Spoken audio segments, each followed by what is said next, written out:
Recording live from Glory Hole Studios in Chicago and beyond. This is Cognitive Dissonance. Every episode we blast anyone who gets in our way.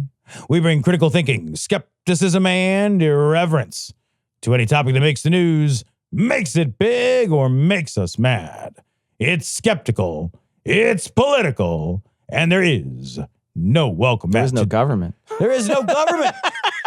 Today is day two? Day two of the shutdown? Day two of the shutdown, yeah. They said that they might come back in to do some votes, but then nobody was optimistic that they would actually get the government back up and running. Yeah. Because the Democrats are not budging on their particular demands, right. And the Republicans are not unified enough to, because even one Republican came over and voted against it. Rand Paul voted against it. Yeah. So they're not even unified enough on their own to get the government back working on it. And they need a lot of people. They need 60 fucking people. Yep. And you got to work with the other side. That's why it's set up that way. Yeah, man. Well, at least for now. We'll see if they bust the filibuster. You know, that's the nuclear option that's always available procedurally is for them to break the filibuster rule. And if they break the filibuster rule, then that goes to a simple majority. They'll pass they'll be able to reopen the government. And that's been the sort of like third rail nuclear option that nobody's wanted to touch for like a long time. Yeah. And there's reasonable conversations, I think, that have been had on both sides of the argument about maybe we shouldn't have this rule. Maybe we should have a 60 vote rule in order for us to get anything done in government right now, you know, wherever. Like maybe that's just a bad rule. I don't really know if it's a bad rule or not. I don't know, man. I don't know if it's a bad rule or not. I don't know. I actually don't know if this shutdown is a good thing or not. I have such mixed feelings about this.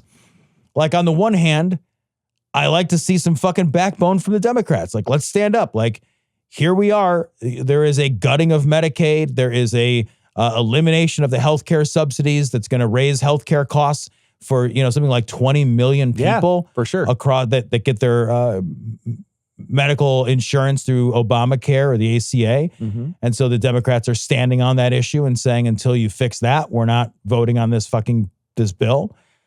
I support that. I get that. I am really afraid, though. I'm really afraid that they're going to bust the filibuster. And then you got 3.5 years of the most corrupt and the least safeguarded, guardrailed government in American history with no filibuster. That scares the shit out of me. I'm also afraid of like the government basically just being like, great, thanks for shutting me down. We're just going to take this opportunity to fire everybody. And I mean, that's kind of what they've said they're going to do. And like all of that is set against the backdrop of maybe they'll just fucking do it anyway. Yeah. You know, like, so part of me is like, don't give them an excuse. And then the other part of me is like, they clearly don't need an excuse. So I don't know what the right thing to do is. I feel like I've been reading about this and I don't know how I feel about it. I don't know that there's a lot of people who know what the right thing to do is, right? But what I think is so exhausting is being the adults every single time. Yeah, man. Being the responsible person every single time. Being the one who every time has to compromise. Every single time there is some sort of problem. Like, look at how they compromised with the Republicans to keep the government open when Biden was in office. Yeah. They compromised with them all the time. They had to, because that's how the rules work. Every time they have to compromise, they won't do it. And then they use government websites to blame the Democrats in a clear violation of the Hatch Act. Oh, You're my not God, allowed to do this. Yeah. Like, that's 100% not allowed. And they get away with it. Yeah. They somehow get away. They just openly break laws all the time. And the responsible side doesn't do that sort of thing. So like Biden never did that, right? Whenever there was a threat of the government closing down, he didn't take over every website and put his propaganda up on that website. He didn't do that. Yeah. But this Trump did. Now what happens next time is let's just presume that somehow, some way, a Democrat gets in office or a left-leaning of any kind, right? Doesn't have to be a Democrat, whatever it is. They get in, will they do this? Because I don't think they would ever stoop that low. I don't think they would. Yeah. You know, and should they? Right. There's a whole, should we do this question rather than will we do this question? Yeah, and it's a legitimate question. And the thing is, like, Trump has come out, and maybe it's just posturing, but I don't know. He's come out and pretty gleefully said, I can't believe they handed me this much power. Did you see the video he reposted to Truth Social? Jesus Christ, no. Okay, fucking. let's put it on the big screen. I hate finding stuff out now. You know what I mean? Oh, I know. Like finding stuff out is not good. I'm with you, Tom. Okay, so this is a minute long. We might get demonetized, although I don't know if we would or not, mainly because the way it's set up is it's a fake song, so it's a parody song. Oh, I so don't it might know not be copyrighted. I don't know if it's copyrighted or not, but you're going to hear a rendition of Don't Fear the Reaper. Now, this is Donald Trump. This is his Truth Social page. He shared this. This was not made by his team. It was made by, you remember that Brendan Dilley guy? Yeah. You'll see the last screen will Jesus be Brendan Christ. Dilley's Brendan Dilley is now an media team, and Donald Trump has retweeted. Here we go.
Okay, so just if you weren't watching this, I got to explain it for you. So what it was an AI video of Russ Vought, the guy who's the part of the... He's the Office of Management and Budget.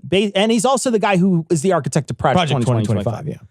So that person walking around in a Reaper costume throughout with a sickle and a bag of money at a certain point, cutting jobs and sending people to the unemployment line. Right. So that's what he's doing throughout the whole thing.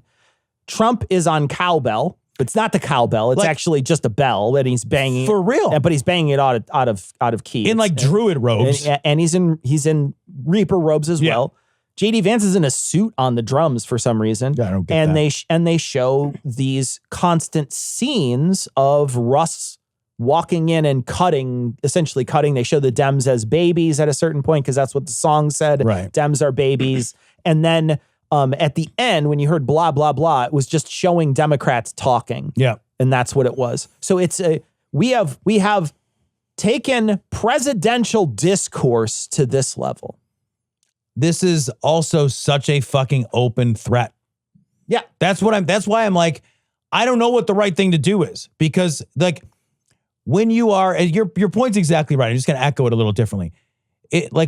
When you are the only responsible party in the room, you are always playing at the handicap. Yep. You are always playing catch up. You are always playing behind the other guy. Like if the other team is willing to cheat and burn things down and hurt other people and like they don't give a shit, like that is a really hard thing to overcome. You are always playing with your fucking hands tied behind your back because the other party is willing to burn shit down around them. The other party doesn't care what damage they cause. So you're busy trying to accomplish what you need to accomplish and undo their damage at the same time, which spends all of your fucking resources in 3 or 4 different places at once. And it makes you scattered, and it makes it impossible to have a cohesive message, and makes it impossible for you to sort of have a unified front because you're constantly doing this damage control and constantly trying to run around and try to fix these problems. Strategically, being willing to fucking burn the house down it is how autocrats gain power. And it's so liberating for that side because they don't care. They don't care at all. But like, this has now become something different. I really am at a place, Cecil. I read an article this morning from the Freedom from Religion Foundation where they were talking about, Trump is looking at labeling any liberal group or anybody who espouses anti-capitalism. Yeah. That's why I read it this morning. Who espouses like anything that's like anti-capitalist or like anti-Christian or as like a terrorist. Yeah. See, so that's fascist. Yeah, that's us, dude. Yeah. That's us. We're terrorists. How do we live in a world where sitting in front of a microphone and espousing a political view, which is a political view that largely is like in support of a major party candidate? Where like this isn't even like some crazy fringe set of viewpoints, right? Like we're progressive Democrats.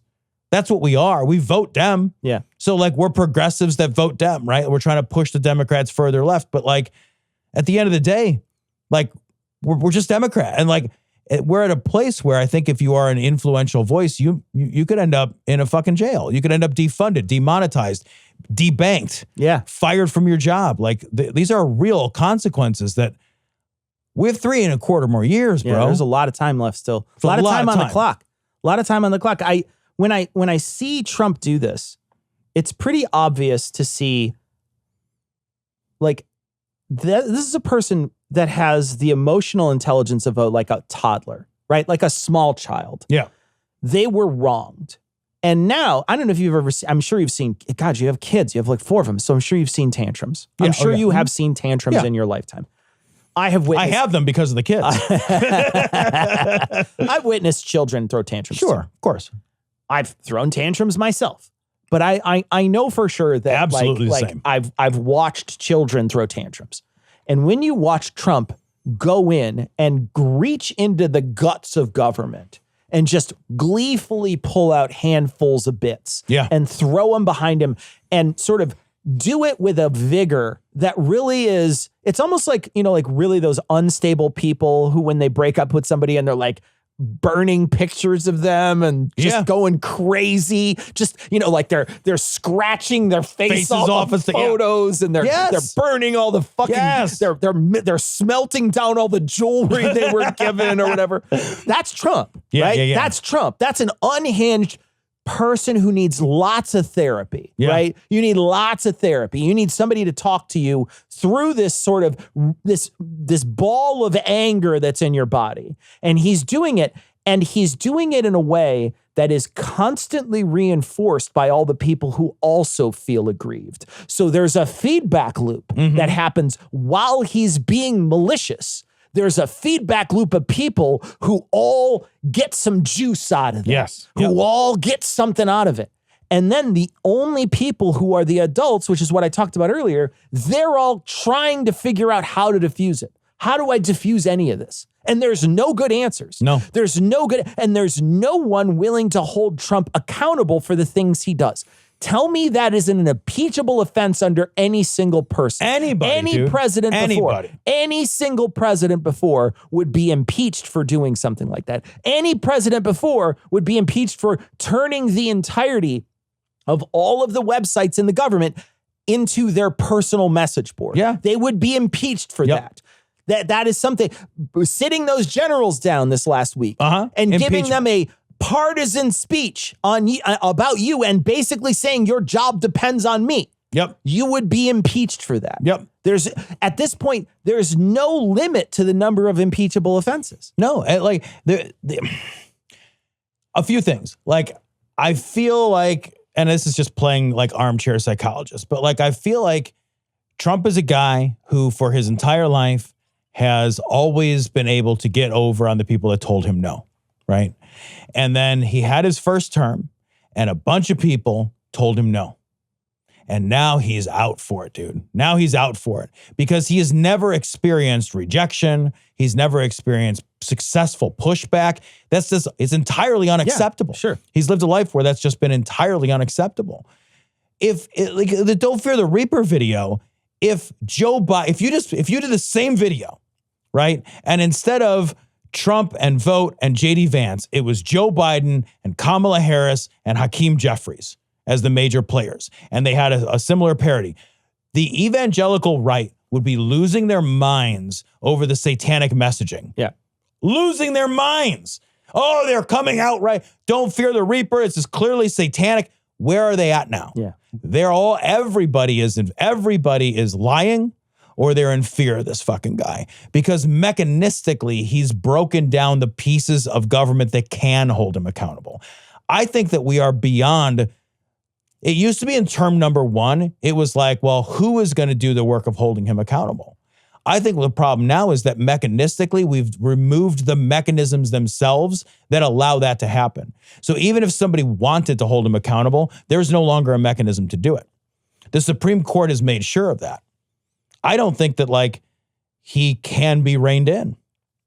Most of the systems that we have, I think we discovered, are mostly informal systems. They rely on everybody having this sort of like gentle person's agreement with one another, that like we want to live in something that we call a democracy. But if you strip that away and you say, well, we're willing to do something different, then there's no underpinning to it. And I think he's exposed the central weakness of the United States government. Yeah. That like at its core, it relied on civility. And if you remove civility as its like foundational underpinning, if you just take that out, there's nothing else. Yeah. I don't actually think that there's anybody in a position to hold him accountable, or anybody in the administration for that matter. Maybe I'm wrong, but I hope his cholesterol holds him accountable. My God.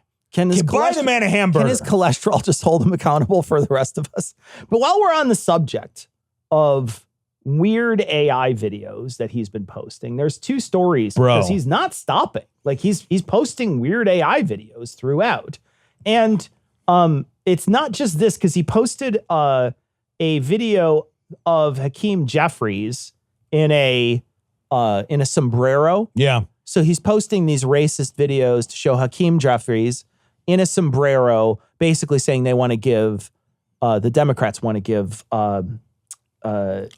health insurance to undocumented people. That's basically what they're saying. And so he's putting him in a sombrero and he's having him, play like a mariachi band or whatever behind Schumer. And he's posting these AI videos that are to his, and a bunch of people are calling him out on it. Right. What the fuck's happening? And they asked J.D. Vance about it, and J.D. Vance just laughed. He thought it was funny. He's like, that's funny. That's hilarious. That's super funny. I think that's funny. J.D. Vance, like when they say like, when he gets called out and they say like, hey, this is clearly racist. He says, I don't even know what that means. I don't even know what that means. Yeah, you do, man. But like, what's happened now is that the right has just completely dismissed the idea of racism as something we should avoid. Yes. Right? It used to be that if like you were called out as a racist, that was something you had to contend with. And now what they've done is they've shifted that Overton window so far that the idea of racism itself is no longer something that's worth contending with. We don't even deal with that. That idea of not being racist isn't actually a value we hold. Yeah. So that's it's just not anything you funny. can use against us. Yeah. It's not anything. I don't care. It'd be like if you were like, Tom, you're not a Smurf. I'd be like, what? Yep. Well, okay. So Tom, I want to play this other video for everybody. This other video was posted to Truth Social. Now he deleted it. I have to go to Twitter to watch it. It is all AI. So this is 100% AI. Even Trump himself is AI. And then Trump himself tweeted out an AI video of himself talking at his desk that isn't real. Do you think he knows the difference between real and fake at this point? I can't be sure. I don't know. I can't be sure. But this, and you're going to listen to it if you're just listening to the show, but understand that it's literally just AI. The person who's announcing this from Fox News is AI. Trump himself is AI. And all the imagery you see in the middle when they're talking about these things called medbeds, which if you're not familiar, this is a conspiracy theory amongst crazy people who think that the elite have this fucking magic technology that they fucking load you into like a cartridge and you're in a weird bed that can then sustain your life and just fix all your problems. So listen to this. This is what was posted on the president's Truth Social page and then taken down. Breaking now. President Donald J. Trump has announced a historic new healthcare system, the launch of America's first medbed hospitals and a national medbed card for every citizen. Every American will soon receive their own medbed card. With it, you'll have guaranteed access to our new hospitals led by the top doctors in the nation, equipped with the most advanced technology in the world. These facilities are safe, modern, and designed to restore every citizen to full health and strength. This is the beginning of a new era in American healthcare. In this first phase, only a limited number of Medbed cards will be released. Registration details will be announced very soon. I have so many questions, like legitimately. Why would you post that? Like the question is a really good question. What the fuck would you be thinking? You know this isn't, you're Trump. You know this isn't real. You know there's no Medbeds and Medbed cards. You know you weren't just saying that. What's the game? I don't understand anymore, man. Do you understand? I don't. I literally don't. I saw this the other day and I thought, you're making promises as the president of the United States that are universal healthcare like promises. Right? Well, yes. Right? I mean, like take away all the craziness of it being this weird AI video that he didn't even make, that he then reposts to everybody, and it's about a conspiracy theory. So take all that away. Let's shove that under our rug. We'll sweep it under there. We'll stomp the fuck out of it for a few minutes just to forget that happened. But your message is a universal health care message, a position that your party vehemently disagrees with. What on earth are you thinking? Cecil, I have the most dark thought. Okay. Is this like a step towards some kind of euthanasia card? Like, I feel that's wrong. That's crazy. That's sci-fi dystopian shit. I don't mean it. But Cecil, you've read this book. I have. Right? I have. This is a sci-fi book. Right. It's a trope. Right. It's a trope. Right. Absolutely. Oh, like we get everybody to think they got a med card. This is Children of Men quietest stuff. Thank you. Yeah. Yes. Yeah. Everybody thinks they got a fucking Medbed card to get free health. And then all the sick people go to this place. And then instead of getting a Medbed, they're all like Soylent Green, crematoriumed or whatever. They're all Soylent Green now. Like, well, yeah, Soylent Green is made from Medbeds. Yeah. I don't think that's happening. No, I don't either, that's not my conspiracy theory. It's okay to have a conspiracy theory now because they're endorsed by the government, Tom. So you can have whatever conspiracy theory you would like to have because it's perfectly fine because it's not an impeachable offense anymore. Okay, let's lift the rug up and pull this stuff out I shoved underneath earlier. It's an AI video of himself talking about himself. Crazy. That's just genuinely insane. Tell me right now. Yeah. If Biden posted this, wouldn't they all be saying he needs to come out? This is it. He's a crazy person. He's 25th Amendment. He's genuinely senile right now.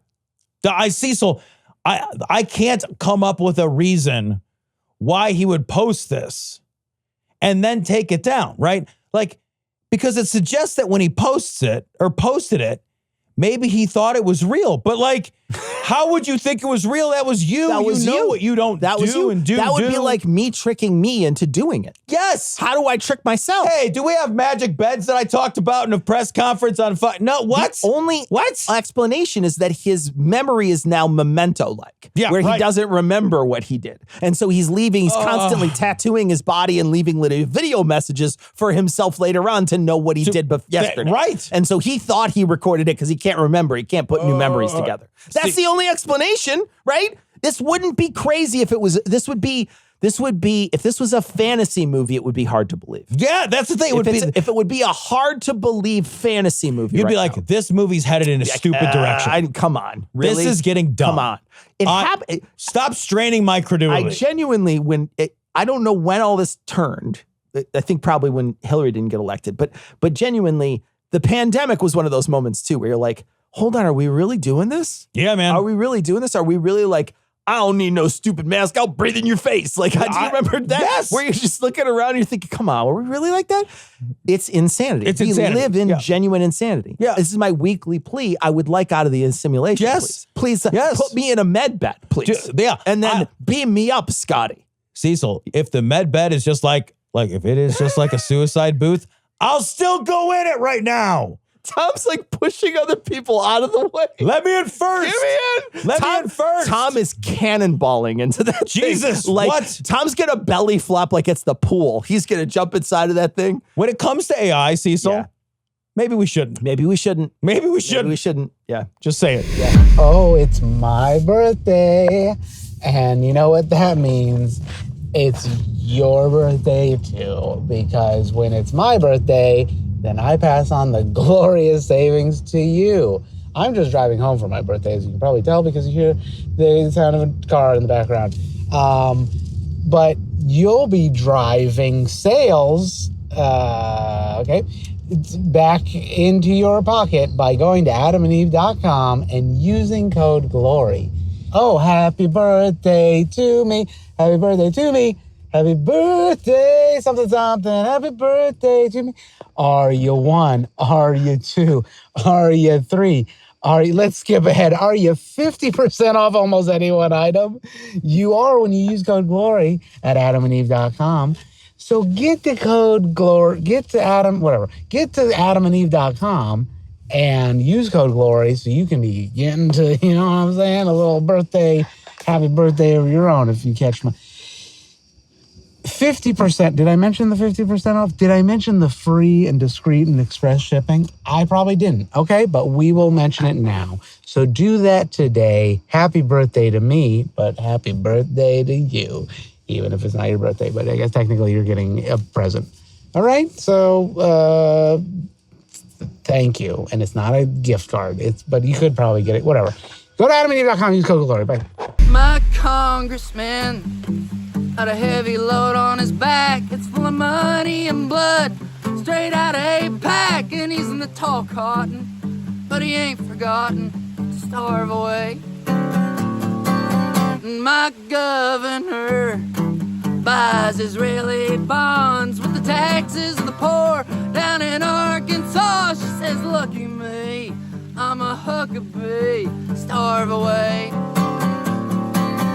Stories from the New York Times. Democrats pull away from AIPAC, reflecting a broader shift. A quiet retreat by Democrats from the preeminent pro-Israel lobbying group is the latest evidence of a realignment underway in Congress on Israel.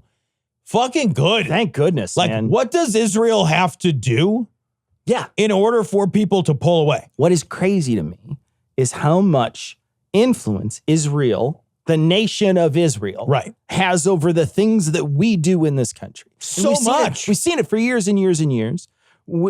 After October 7th, we saw that there was some real issues, some real problems over there. We also saw how they were handling it. We talked about it, I want to say 2 or 3 months afterwards. The horror that was happening in Gaza, the way in which that they were attacking, bombing, they're now systematically starving people, they're collecting people. And I mean, you're seeing it's just a genuine, disgusting display of hurting people to hurt them. That is literally what you're doing. Many different organizations across the world have called it a genocide. We called it that over a year ago, at least. Other people have been jumping on, calling it this. You're starting to see that term become normalized with what is happening in Gaza. You're starting to see more and more people, more and more organizations, more and more different types of groups of people are starting to call it that. And you're seeing that many people across the globe, different countries across the globe, are thinking this is a genuine horror. It needs to stop. And having, it's too late now for last election, right? It's too late now for these people to walk away with last election. But I will say this. I'm happy that they are not continuing on the path and being completely stony on this and saying, we're just going to keep doing what we're doing. We're only going to support Israel. I'm happy that they're starting to change their tune on this. What I would urge people to do and urge people not to do when it comes to this is, if somebody is changing their mind about Gaza right now, someone is starting to see what's happening there and they're starting to change their mind about Gaza, please don't shame them that they should have done it sooner. Yeah, that shit is fucking garbage. Some people just didn't get there before you did. Right. That's okay. When you do that, that is you trying to say you're more virtuous and you were more virtuous earlier. Don't do that to them. Welcome them in and say, yeah, it's a bad place. So what's happening over there is bad. Let's try to fix it. Let's try to stop it. Let's do our best. Let's work together. But there's a group of people out there that very much want to attack everybody else who's now coming over and seeing how bad it is. Yeah. Well, and I would add one to that. I would say, if you are the kind of person who you saw early what was going on and you were frustrated and angry that everybody else didn't see what you saw, and now you see that people are starting to, come to your side of the argument. This is a nice opportunity to reflect, I think, and ask people directly, So what changed your mind? Yeah, right? Because that will help you understand how to communicate your values differently for the future. What we do instead is we vilify people who didn't change their mind fast enough, right? Because they had an effect or they caused or whatever it is, right? Whatever it is, whatever the reasoning is. That is like, that's not useful. We have to do, when it comes to especially stuff like this, we have to think about our ideas and our ideals, but we have to think about like, what are we going to do with those to have the maximum impact we need to have? And like, there's been people who are going to be so mad and they're going to say, but I've been screaming since day one. Good. Yes, absolutely. Some people have, and that's awesome. And those people help tip the scales. Like what I want you to hear is exactly that. It's like your voice. Sometimes voices have to aggregate and accumulate and happen over time in order to convince other people. I wish it weren't that way. I do, but it is. And we should just recognize that that's part of it. And we should ask those people, what is it that helped? What was the thing you saw or heard or read that helped you understand how to move you from here to there? Because that'll help to craft messages for the future.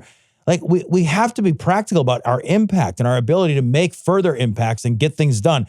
You know, I thought it was very encouraging this week when Australia and Canada and Britain all signed and said, like, we are formally recognizing a Palestinian state. Yeah.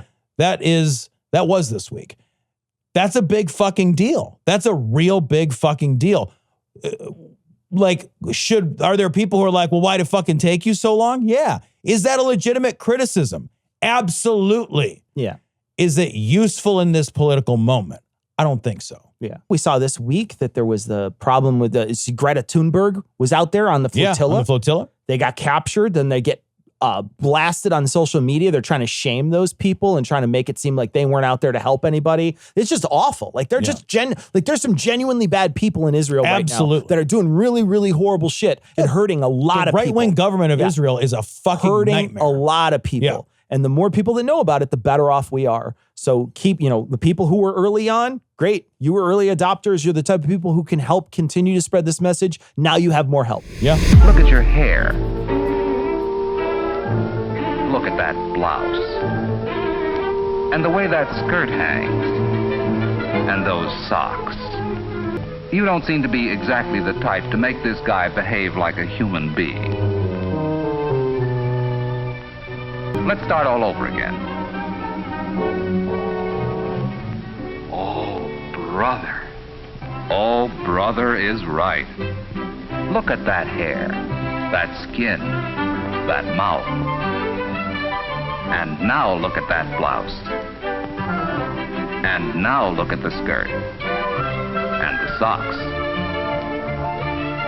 Thanks a lot for helping us prove a point. It's from the New York Times. Trump administration asks colleges to sign compact to get funding preferences. Demands sent to 9 top schools included pledging to freeze tuition for 5 years and to commit to strict definitions of gender. Huh. Where's that Ministry of Thought guy? Yeah. Where you at, bud? Where's that? Because this certainly feels like you're creating a system in which you are forcing people to teach others only things that you approve, which to me sounds like a state-funded or state-sponsored education, a sort of, like a re-education camp, if you will. Yeah. That's what it sounds like to me. I don't know what it sounds like to other people. I mean, that sounds like that to me. That's fucking what it is, man. There has always been a divorcing between government and these private academic institutions, right? And when I say private, I recognize that many of them are state-funded, and that many of them also receive private and state institutions receive lots of federal funding as well. But they've been allowed to. They're not fully owned by the federal government, operated by the federal government. We fund them as public institutions because we recognize the social value that they provide. But they operate independently and academically independently. And we've understood for a long time up until now that academic independence is necessary in a democracy, right? Like you cannot have liberty if you do not have freedom. You cannot have a freedom of thought and privacy and the ability to express yourself. They all work together. Yeah. the ability to like say that we have a functioning democracy, but the government tells everybody what they're allowed to teach and what they're not.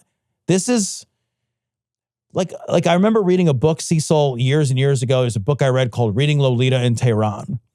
And it really was about the moment, like the cultural and political moment in Tehran, where it used to be that like women would go to university and they would take English classes and they would wear, pants and skirts and regular clothes, and they would read literature like Lolita and then like over a relatively short period of time, the entire cultural and political landscape shifted, and those schools came under the thumb of an autocratic regime.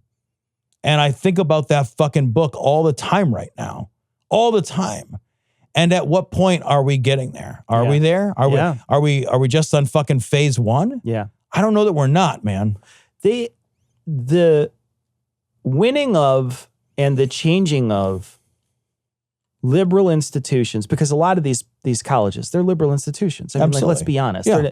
They're liberal institutions. But they're liberal institutions not because they're indoctrinated into liberal ideas. They're liberal institutions because reality itself skews liberal. Right. Reality itself skews left. So if you're going to a place that talks a lot about the truth, much of what you're going to have to learn would be considered lefty nonsense to a great deal of good deal of the population of the United States. Sure. So they had this plan for a long time. They wanted to try to disrupt these institutions as much as possible. Project 2024 lays it all out. They want to try to disrupt these institutions. They want to attack these institutions. They want to delegitimize these institutions. And then they want to supplant all the information that these people get with the information that they provide. Because if they can do that, they will create more people like them. Yep. Yeah. And they will carbon copy their ideas onto a larger swath of the populace. Now, they wouldn't do that if it was just regular old reality out there. Right. They have to warp reality in some way to do it. And so what they're going to do is they're going to warp reality by getting people who you pay a lot of money to lie to you. Yeah. And like start combining these efforts together, right? So what I mean by that is there is a strong, undeniably, there's a strong effort. J.D. Vance has said it out loud, so this isn't conspiratorial. Like, there is a strong effort by the U.S. government to push women out of the workforce and out of the educational sector, right? Sure. So J.D. Vance has said, like, fucking stay home, have a baby. What are you going to school for? Charlie Kirk, beloved of the right, said that the only reason women are going to college is to meet like somebody to marry, right? Yeah, right. So let's push women out. Then let's vilify education so less people go to college at all. Then we'll take over the colleges themselves so the few people that go are men and that they're indoctrinated into a right-wing worldview. And what's left? Yeah. What is left? We have at that point... Literally left. Yeah. Right. We have at that point created a society run entirely by men, educating mostly men, educating mostly only men into a right-wing worldview. Educating only white men, probably, only too. Mostly white men. Yep. And pushing everybody else onto the fringes. Yeah. This is not like, it's right there. Yeah. It's right there. It's happening. This is what you do when you want to carbon copy your own ideas as the state ideas, the state-sponsored ideas. This is the biggest government possible. Yeah. I know, like, Russ Vought is trying to shrink the size of the government, and people think that means that they're shrinking influence. They're not. They're shrinking the amount of people doing work for the government. They're shrinking. That's not the same thing as the amount of influence the government has in our lives. They're shrinking the amount of people who would stop something like this. Yes. They're taking those people out. That's exactly They're getting rid of all the governors. And I use that in the engine sense, right? All the stops. They're pulling them all out. They're saying, no, we can. If I get rid of all these things that prevent us from doing shit, then I can do whatever I want. Yeah. Godspeed. Room, attention.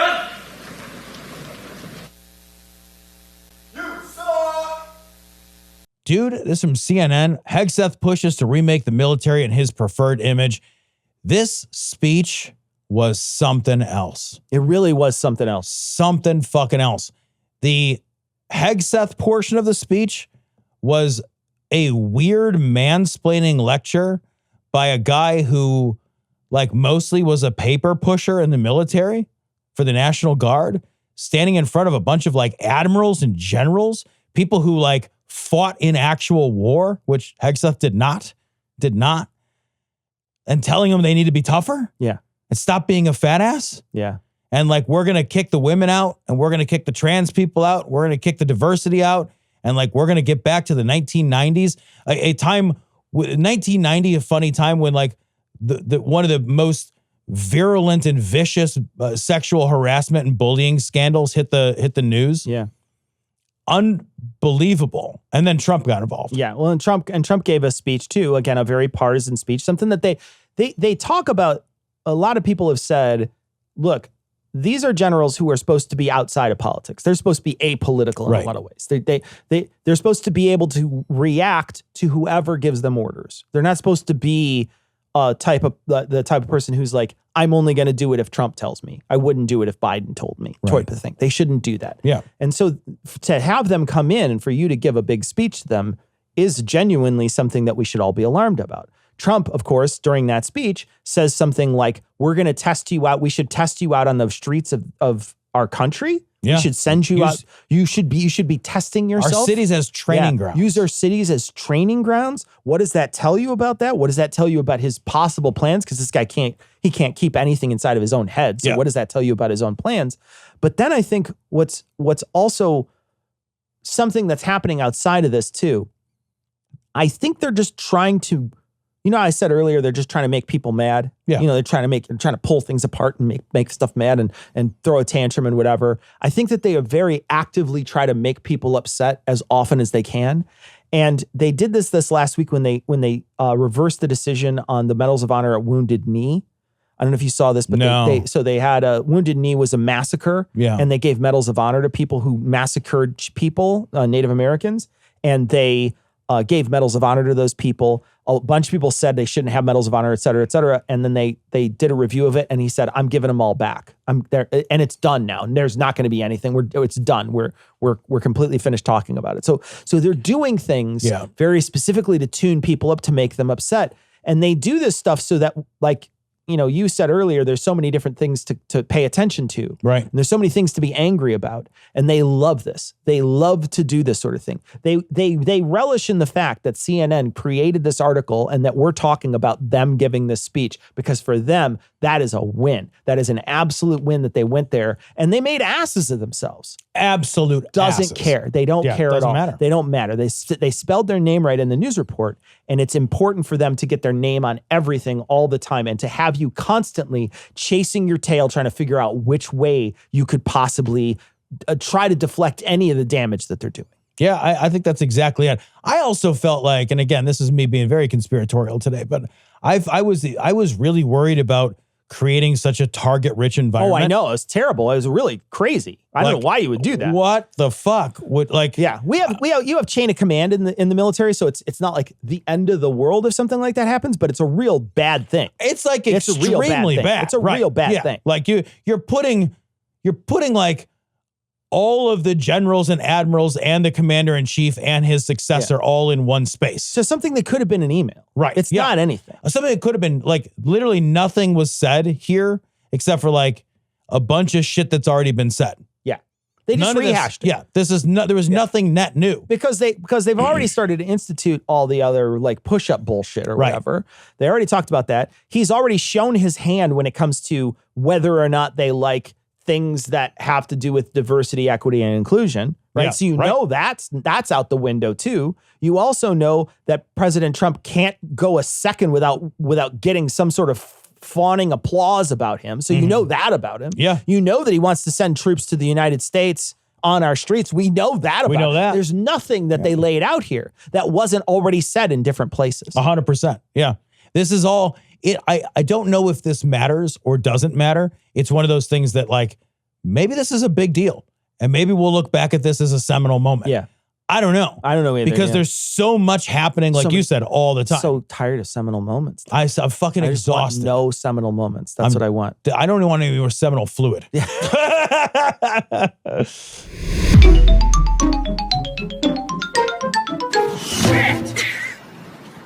This is what I was talking about earlier and forgot that I had read for the show.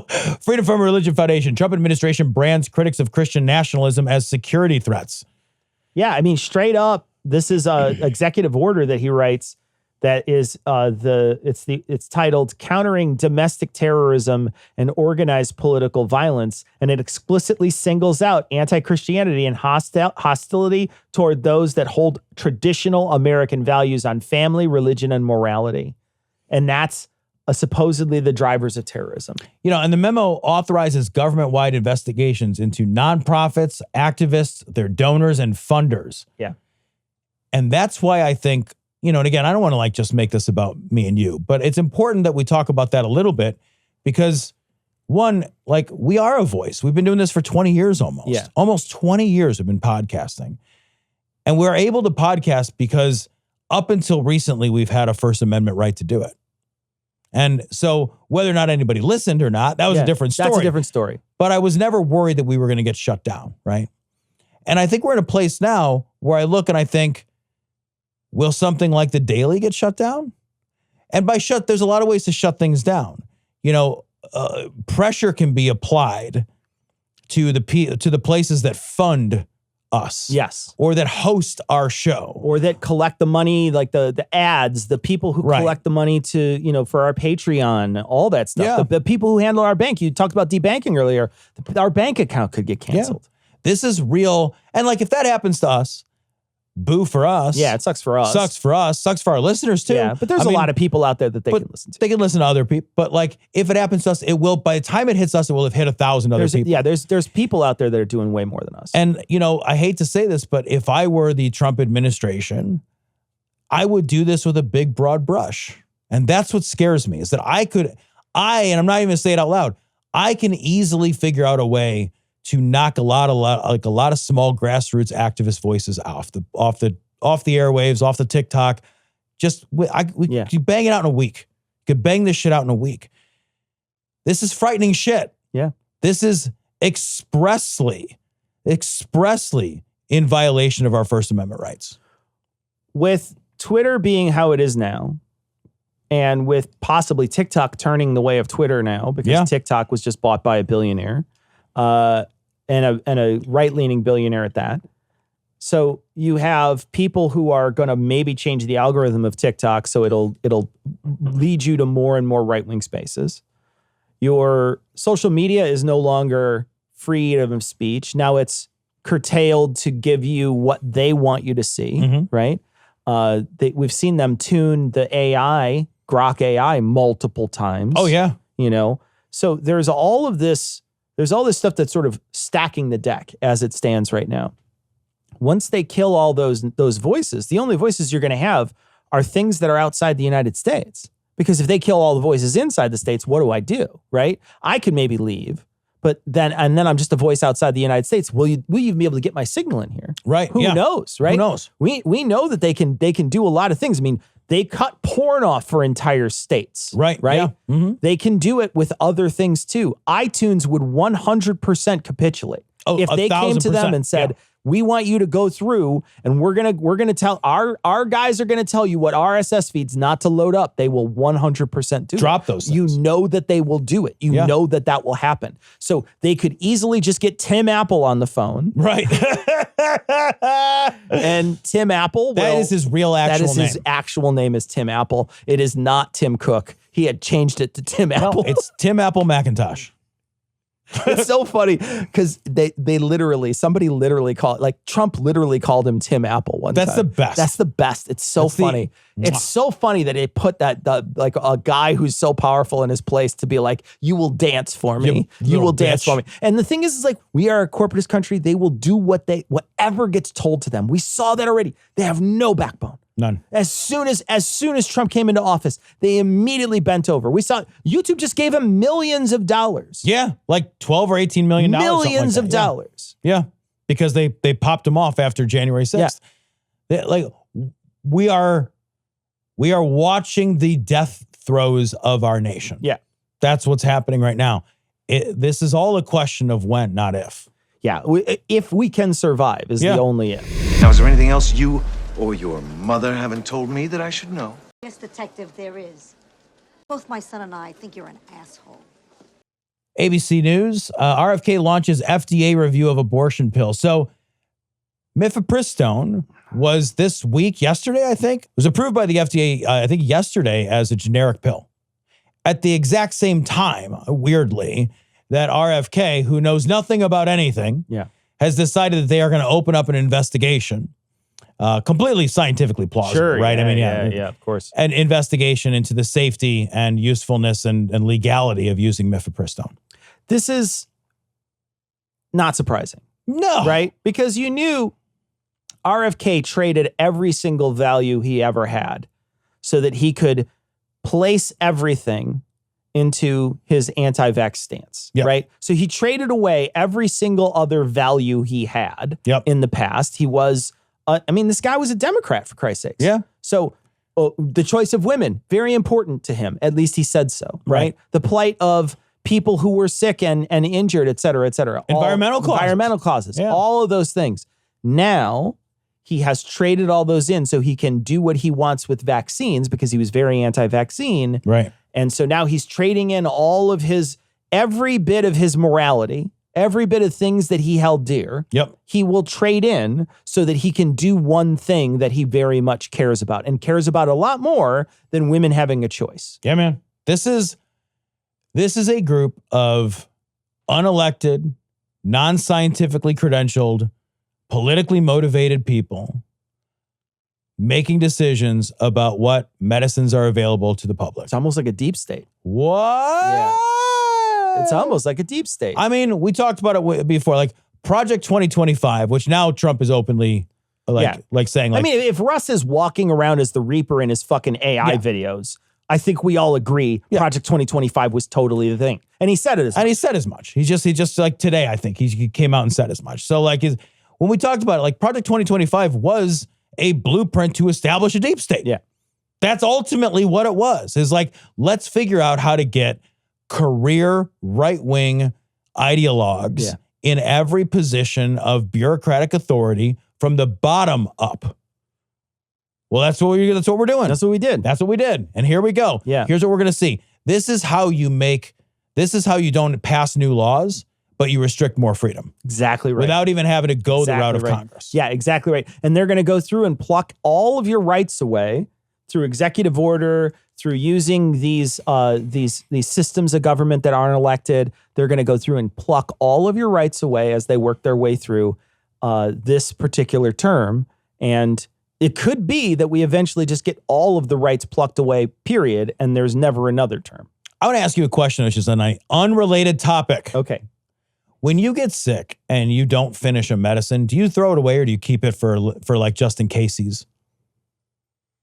So every time I fly, I ask for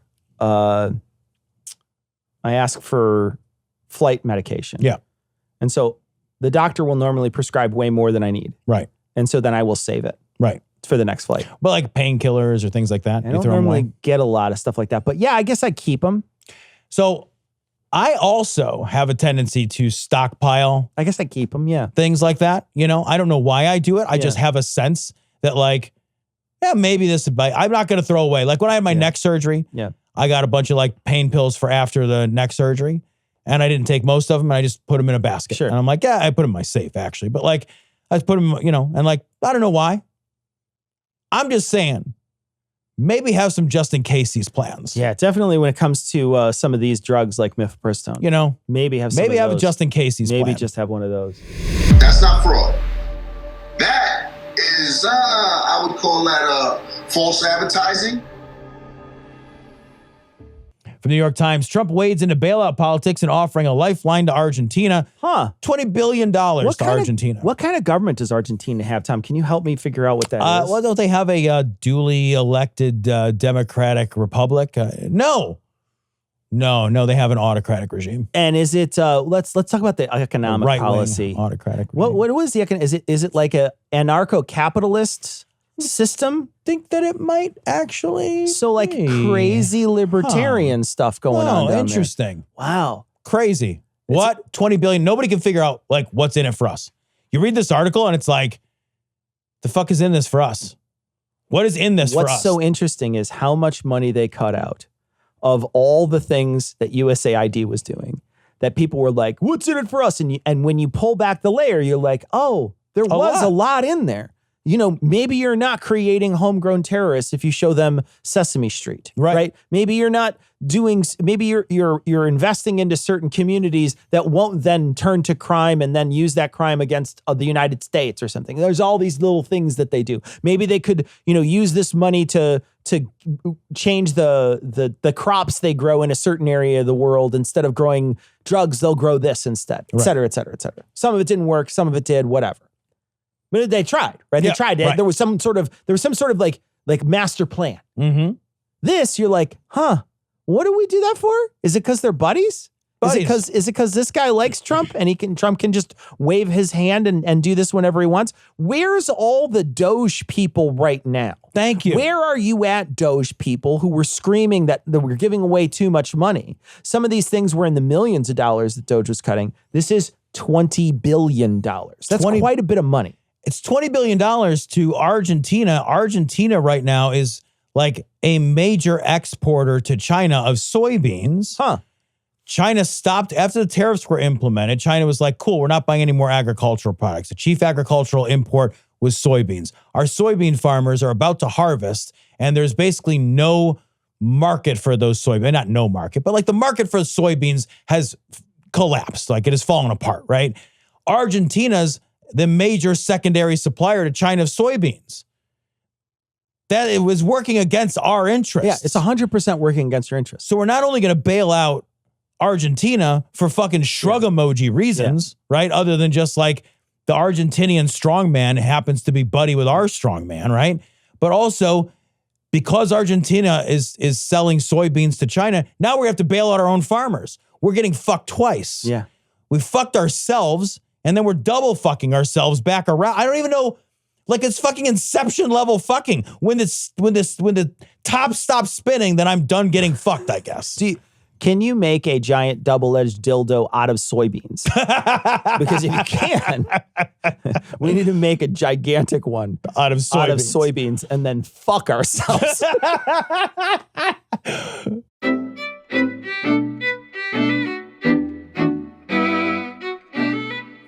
All right, well, that's going to wrap it up for this week. We'll be back on Thursday with Funny Show, but we're going to leave you like we always do with the Skeptic's Creed.